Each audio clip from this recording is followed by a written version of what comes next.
Hi friends, welcome to knowledge view point. আজ সায়েন্সের একটা গুরুত্বপূর্ণ টপিক পড়ব। এই টপিকটা ভেরি ভেরি ইম্পর্টেন্ট আসন্ন যে কোনো এক্সামের জন্য। আমরা দেখে নেব যে টপিকটা কি আছে। দেখো, আলোক তড়িৎ ক্রিয়া সম্পর্কে জানবো। কার্য অপেক্ষক কি জিনিস, আলোক তড়িৎ ক্রিয়া বা ফটো ইলেকট্রিক ইমিশন তার বৈশিষ্ট্য, কোয়ান্টাম থিওরি অফ লাইট। সাধারণত আমরা জানি যে লাইটের তরঙ্গ দৈর্ঘ্য আছে বা তরঙ্গ ধর্ম আছে, property of wave, property of light. সেই সঙ্গে লাইট বা বিকিরণ তার যে কোয়ান্টাম থিওরি আছে সেই কোয়ান্টাম থিওরিটা জানবো, যে কোয়ান্টাম থিওরিটা কি বা আলোর কণা ধর্মটা কি, 1 ইলেকট্রিক ভোল্ট ইকুয়াল টু কত জুল, সেই বিষয়টা। তারপর আইনস্টাইন কেন নোবেল প্রাইজ পান, সায়েন্টিস্ট আইনস্টাইন কেন নোবেল প্রাইজ পান, এই কোশ্চেনটা আসলে ম্যাক্সিমাম ক্যান্ডিডেটরা ভুল অ্যান্সার করে। তারা ই সমান সমান এমসি স্কোয়ার বলে অ্যান্সারটা করে দেয়, বাট এটা কিন্তু রং অ্যান্সার, এটা নয়, এটাই ভুল হয় সবার। কেন আইনস্টাইন নোবেল প্রাইজ পেয়েছে সে বিষয়টা জানবো। গুলো আছে WBCS, miscellaneous clerkship, SSC, MTS, এই এক্সামগুলোর জন্য ভেরি ভেরি ইম্পর্টেন্ট। তো আমরা ডিটেলস স্টাডি করে নেব। আলোক তড়িৎ ক্রিয়া কাকে বলে? নির্দিষ্ট একটা তরঙ্গ দৈর্ঘ্যে আলো ফেলা হলো এই ধাতব পৃষ্ঠের উপরে। এর ফলে কি হবে, তখন এই ধাতব পৃষ্ঠের তল থেকে ইলেকট্রন অর্থাৎ নেগেটিভ যে চার্জ ইলেকট্রন সেটা বেরিয়ে আসে। এই ঘটনাকেই বলা হয় আলোক তড়িৎ ক্রিয়া বা ফটো ইলেকট্রিক ইফেক্ট বা ফটো ইলেকট্রিক ইমিশন। এইবার যে ইলেকট্রন গুলো বেরিয়ে এসছে সেই ইলেকট্রন গুলোকে বলবো আমরা photo electron, very very important. আর এই ঘটনাটাকে বলবো ফটো ইলেকট্রিক ইমিশন। কোনো ধাতব পৃষ্ঠতলে এসে পড়লে ইলেকট্রন ইমিশন বা ইলেকট্রনের নিঃসরণ কেন হয়? দেখো, যখন ধাতব পৃষ্ঠে আলোক তরঙ্গ বা আলোক রশ্মি এসে পড়বে, এই আলোক তরঙ্গ হলো ক্ষুদ্র ক্ষুদ্র কণার সমষ্টি, যেগুলোকে আমরা কোয়ান্টাম চার্জ বলি। তাহলে এই ক্ষুদ্র ক্ষুদ্র কণার সমষ্টির মধ্যে যে শক্তি রয়েছে সেই শক্তি ইলেকট্রনগুলো গ্রহণ করবে। গ্রহণ করার পরে ইলেকট্রনগুলো তার নিজস্ব জায়গা থেকে বেরিয়ে আসার চেষ্টা করে। এই যে যে বেরিয়ে আসার চেষ্টা, ন্যূনতম শক্তি যেটাকে বলা হয়, সেই ন্যূনতম শক্তি অর্জন করার জন্য ইলেকট্রন বেরিয়ে আসার উপক্রম হয়। এই ন্যূনতম শক্তি যেটা, সেটাকে বলবো আমরা কার্য অপেক্ষক, অর্থাৎ W0 দ্বারা প্রকাশ করা হয়। কার্য অপেক্ষক অর্জন করার পরে আর একটু শক্তি তারা যদি অর্জন করে, তাহলে কিন্তু ইলেকট্রনগুলো বেরিয়ে আসবে। তাহলেই কিন্তু ইলেকট্রনগুলো তার নিজের অবস্থান থেকে বেরিয়ে আসবে। বেরিয়ে এসে যখন একটা নির্দিষ্ট অভিমুখে ইলেকট্রনগুলো চলতে থাকবে, তখন তৈরি হবে ইলেকট্রন স্রোত, অর্থাৎ ইলেকট্রিক কারেন্ট যেটা, সেটার ফ্লো শুরু হবে। তোমরা একটা কোশ্চেন মনে রাখবে যে লেনার্ডস এক্সপেরিমেন্ট, অর্থাৎ লেনার্ডের পরীক্ষা থেকে ফটো ইলেকট্রিক ইফেক্ট তার এক্সপেরিমেন্ট পাওয়া যায় বা পরীক্ষা দ্বারা প্রমাণিত হয়। তাহলে লেনার্ডের পরীক্ষা কিসের সঙ্গে সম্পর্কিত? ফটো ইলেকট্রিক ইফেক্ট বা আলোক তড়িৎ ক্রিয়ার সঙ্গে। এবার ফটো ইলেকট্রিক ইফেক্ট তার বৈশিষ্ট্য বা ক্যারেক্টারিস্টিক্স গুলো কি কি দেখে নেব। আলোর তীব্রতার উপর ফটো ইলেকট্রিক ইফেক্ট সেটা নির্ভর করে, উষ্ণতার উপর কিন্তু নির্ভর করে না। অর্থাৎ ধাতব পৃষ্ঠের যে তল তার যে উষ্ণতা, সেই উষ্ণতার উপর নির্ভর করবে না ফটো ইলেকট্রিক ইফেক্ট। সেই সঙ্গে কম্পাঙ্ক, আলাদা আলাদা ধাতব পৃষ্ঠের তল আলাদা আলাদা কম্পাঙ্কের জন্য দায়ী থাকে।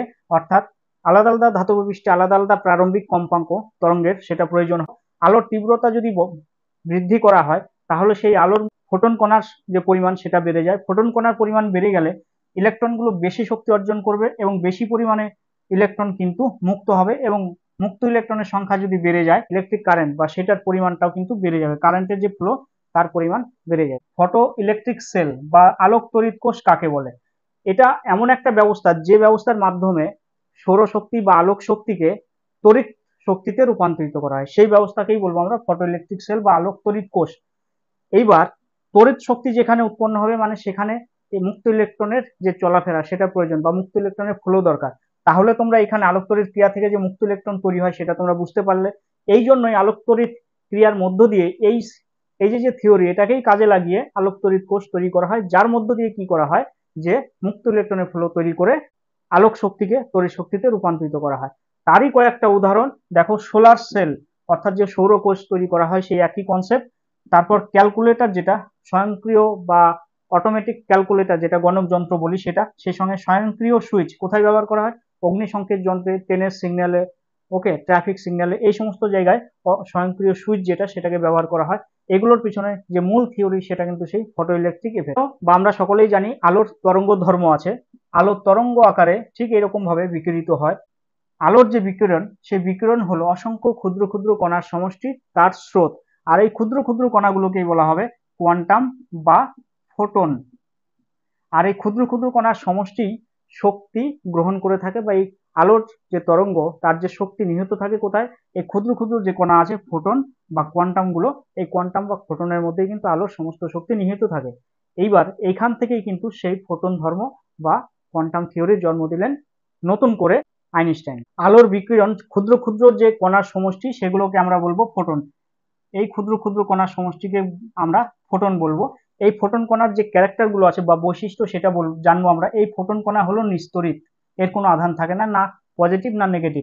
এই ফোটন কণার বেগ শূন্য মাধ্যমে আলোর বেগের সমান, অর্থাৎ ফোটনের বেগ, প্রত্যেকটা ফোটনের বেগ হবে 3 × 10⁸ মিটার পার সেকেন্ড। আর প্রত্যেকটা ফোটন কণার মধ্যে যে শক্তি নিহিত থাকে সেই শক্তির পরিমাণ হবে E=h²। এই দুটো কোশ্চেনের মধ্যে কিন্তু পরীক্ষার কোশ্চেন আসে যে 1 ইলেকট্রন ভোল্ট ইকুয়াল টু কত জুল এবং 1 ইলেকট্রন ভোল্ট ইকুয়াল টু কত আর্ক। ইলেকট্রন ভোল্ট কি? ইলেকট্রনের যে গতিশক্তি সেটাকে আমরা ইলেকট্রন ভোল্ট হিসেবে প্রকাশ করে থাকি। এইবার ইলেকট্রনের যে গতিশক্তি সেটাকে আমরা জানি যে গতিশক্তির একক আবার জুল বা আর্ক, তাহলে সেইখানে জুল আকারে যদি বা আর্ক আকারে প্রকাশ করা হয় তাহলে আমরা বলবো 1 electron volt equal to 1.6 into 10⁻19 joule by 1 electron volt equal to 1.6 into 10⁻−12 erg. এই দুটো জিনিস মনে রাখার চেষ্টা করবে। এইবার আসি লাস্ট কোশ্চেন, সেটা হলো বিজ্ঞানী আইনস্টাইন কেন নোবেল প্রাইজ পেয়েছিলেন, তার কোন কাজের জন্য নোবেল প্রাইজ দেওয়া হয়েছিল তাকে। তিনি সায়েন্সে নোবেল প্রাইজ পেয়েছিলেন সেটা হলো এই আলোক তড়িৎ ক্রিয়া। আমরা এতক্ষণ ধরে যে বিষয়টা আলোচনা করলাম এই আলোক তড়িৎ ক্রিয়ার ওপরেই তার রিসার্চের জন্য বা আবিষ্কারের জন্য তিনি নোবেল প্রাইজ পেয়েছিলেন। এইবার অনেকে বলে থাকে E=mc², তার বিখ্যাত ফর্মুলা, এটার জন্য নোবেল প্রাইজ পেয়েছেন হয়তো না। এই কোশ্চেনটা যখনই তোমরা এই অ্যান্সারটাকে ক্লিক করবে সেটা কিন্তু ভুল হবে। এইবার E=mc², এই ফর্মুলাটা কি সেটা সম্পর্কে ডিটেলস আমাদের আবার ভিডিও ক্লাস আসবে। আমার ক্লাসটা যদি ভালো লাগে অবশ্যই লাইক কমেন্ট শেয়ার করো, বন্ধুদের মধ্যে ছড়িয়ে দাও। যে কোনো কম্পিটিটিভ এক্সামের জন্য সায়েন্স রিলেটেড যদি তোমাদের কোনো ক্লাস প্রয়োজন হয় কমেন্ট করবে, আমরা সেই বিষয়ে ক্লাস প্রোভাইড করার চেষ্টা করব। আজকের আলোচনা এই পর্যন্ত। জয় হিন্দ, বন্দে মাতরম, ভারত মাতা কি জয়।